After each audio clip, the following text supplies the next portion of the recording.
पप्पू औरत को अपने शहर से बलाकर दी और फिर बलाकर वो उसे इंधोता कर ही ली गुलाम के पास आई हुई मोहब्बत की दौलत भी उसमें आप देखें।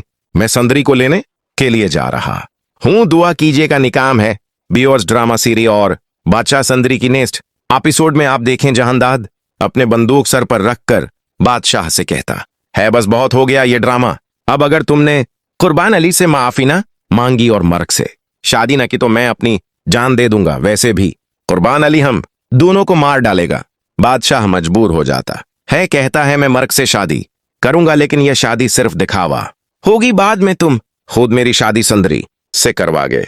जहांदाद बादशाह से झूठा वायदा करता है, फिर शादी के दिन गुलाम को कॉल करके कहता है मैं बादशाह की बारात लेकर जा रहा हूं, तुम पीछे से हवेली आकर सुंदरी को यहां से ले जाना। चलो गुलाम ये सुन कर बहुत खुश हो जाता है। जहां इदाद और साहिब उजान व बादशाह की बारात लेकर हवेली से रवाना हो जाते हैं, दूसरी तरफ गुलाम भी घर से निकल जाता है और सीधा हवेली पहुंच जाता है। बुहा सुंदरी को लेकर हवेली से बाहर आती है। सुंदरी गुलाम को देकर बहुत खुश हो जाती है और कहती है, गुलाम मैं जानती थी तुम मुझे लेने जरूर आ गए।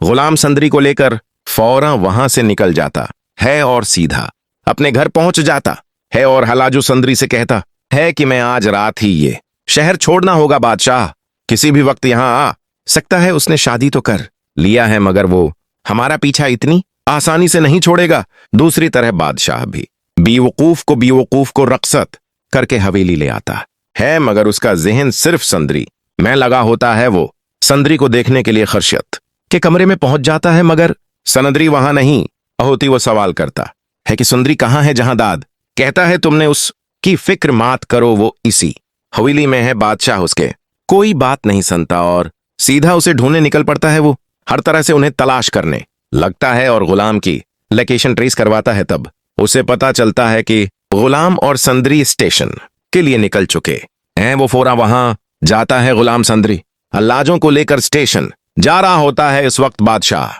भी वहां पहुंच जाता है। गुलाम और सुंदरी को पकड़ लेता है, जबरन अपनी गाड़ी में डालकर हवेली ले जाता है और जहांदाद के सामने खड़ा कर देता है और कहता है बस बहुत हो गए, मैं उसी वक्त सुंदरी से निकाह करूंगा। गुलाम को यह बात बिल्कुल बर्दाश्त नहीं होती। वो एक बार फिर बादशाह को मारने के लिए आगे बढ़ता है, मगर इस बार बादशाह उसे रोक देता है और अपने आदमी उसे कहता है उसे सुनसान कमरे में बंद करवा देता है और कहता है कि जब तक मेरी शादी सुंदरी से ना हो जाए ये बाहर नहीं आना चाहिए। वो निकाह के लिए मौलवी साहब को ले कर आता है। जहांदाद भी उसी के आगे मजबूर हो जाता है। वो लोग निकाह शुरू करवाते हैं। उसी वक्त कुर्बान अली को यह खबर पहुंच जाती है। वो फौरन हवेली आता है और अपनी बेटी को इस हालत में देखकर उसका खून खोल जाता है। वो गुस्से में फेरंड शुरू कर देता है। दादर शाही उसी बारिद बादशाह से सारा इंतकाम ले लेगा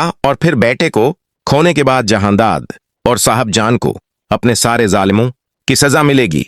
उन्होंने दूसरे पीरे किए थे और सुंदरी गुलाम की हो जाएगी और इस तरह के कहानी का एंड दिखाया जा सकता है। तो ये सिर्फ एक पेश वीडियो है जो कि गलत भी हो सकती है। तो आप सुंदरी को बादशाह के साथ देखना चाहती हैं या गुलाम के साथ? इन दोनों में से किसकी मौत होनी चाहिए हमें कमेंट्स करके जरूर बताएं। और अगर वीडियो अच्छी लगे तो वीडियो को एक लाइक और हमारे चैनल को जरूर सब्सक्राइब कर लें। नाजरीन, मिलते हैं नेक्स्ट वीडियो के साथ।